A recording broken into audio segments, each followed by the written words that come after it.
नमस्कार, माझ्या चॅनलमध्ये आपलं स्वागत आहे. आज आपण पुन्हा एक नवीन डिझाईन करणार आहोत. तर हा माझ्याकडे फॅब्रिक आहे. हा पण नेटचाच फॅब्रिक आहे आणि त्याच्यावरती असा गोल गळा करून डिझाईन बनवायची आहे. तर हे मी अस्तर कटिंग करून घेतलेलं आहे मटका शेपमध्ये. पण हे फक्त उंचीसाठी घेतलेलं आहे. या गळ्या इतकीच उंची हवी आहे. तर आता आपण याच्यापासून सुंदर डिझाईन तयार करणार आहोत. तर पहिल्यांदा मी आता नेटचं फॅब्रिक आणि अस्तर एकत्र जोडून घेणार आहे.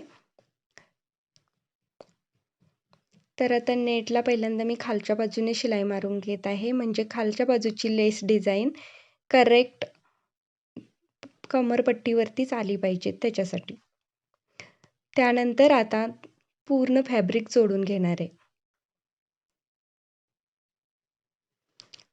नेटचं कापड थोडं सरकतं, त्यामुळे आपण पिनअप करून जोडला तरी चालेल. आणि वरची साईड मी पूर्णपणे खुली ठेवणार आहे, कारण वरील साईडने गळा कट करून घ्यायचा आहे. आता एक्स्ट्रा आलेलं फॅब्रिक पूर्ण कट करून टाकायचं आहे. ते मी कट करून घेतलेलं आहे आणि वरची साईड मी ओपन ठेवलेली आहे, ते नेट कट करून घ्यायचं आहे. हा जो रेडीमेड गळा आहे हा साईडला काढून घ्यायचा आहे. हा मी अशा पद्धतीनं साईडला काढून घेतलेला आहे.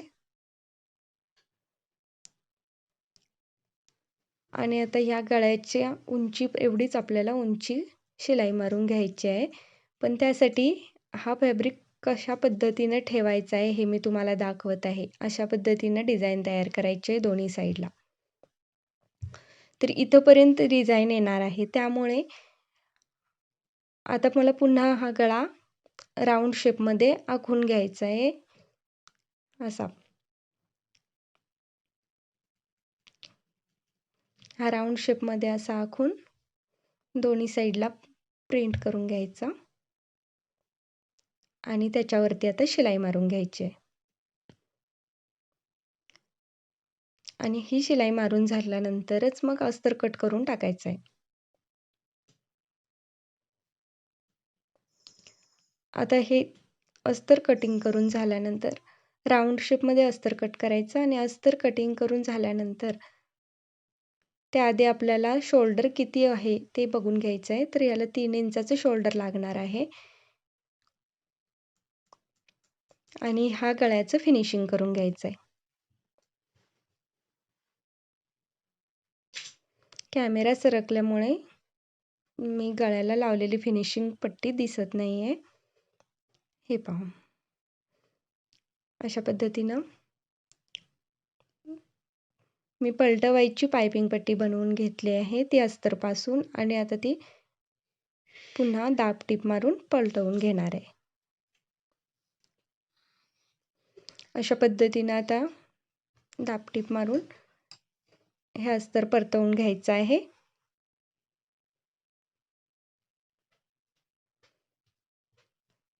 म्हणजे गोल गळ्याचं फिनिशिंग तयार झालेलं आहे.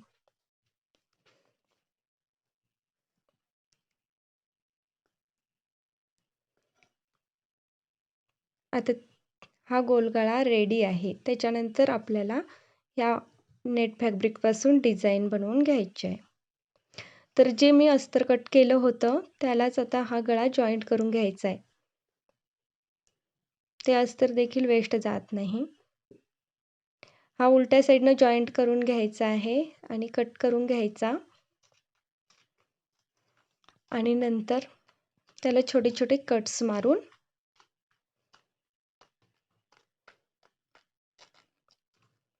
पलटवून घ्यायचं आहे. आता हे माझं पलटवून झालेलं आहे आणि याच्यावरती छोटीशी दाब टीप मारून घ्यायची आहे. आता हे दोन्ही भाग माझे तयार आहेत. पण शिलाई पक्की होण्यासाठी त्याच्यावर दाब टीप मारून घ्यायचे, कारण कापड नेटचं असल्यामुळे शिलाई सुटण्याचे चान्सेस असतात. आता हे माझे दोन्ही भाग तयार आहेत. आता ह्या गोल गळ्यावर मुंड्यापासून व्यवस्थित कट लावून घ्यायचा आहे. हे पहा. आता हे दोन्ही साईडला मुंड्यापासून करेक्ट मापावरती ठेवून दोन्ही अंतरावर शिलाई मारून घ्यायची आहे. आता मी पहिल्यांदा डिझाईनच्या साईडने शिलाई मारून घेते. आपल्याला 3 इंचाचं शोल्डर लागणार आहे, ते बघूनच मग शिलाई मारून घ्यायची आहे.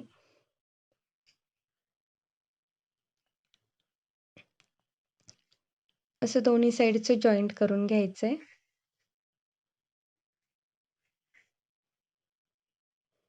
आता ही मुंड्यावरची शिलाई मारून नंतर मग एक्स्ट्रा कापड कट करून टाकायचं आहे.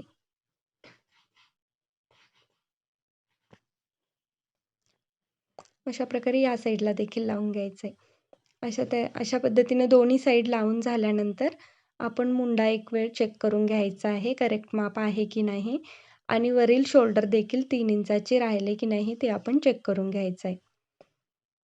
हे पहा, माझे 3 इंच शोल्डर शिलाई सोडून राहिलेलं आहे. आता खालील बाजूला टक्स मारून घ्यायचे आहेत 4 इंचावर 4 इंचाचे. ही उंची जास्त असल्यामुळे मी 4.5 इंचाचे टक्स मारलेले आहेत. आता हे दोन्ही टक्स मारून घ्यायचे आणि आपण कमरपट्टी जोडून घ्यायची आहे. आता मी दोन्ही टक्स मारून कमरपट्टी जोडलेली आहे. फायनल लूक असा आला आहे. तुम्हाला हा व्हिडिओ कसा वाटला? आवडल्यास माझ्या चॅनलला सबस्क्राईब करा आणि व्हिडिओला लाईक करा.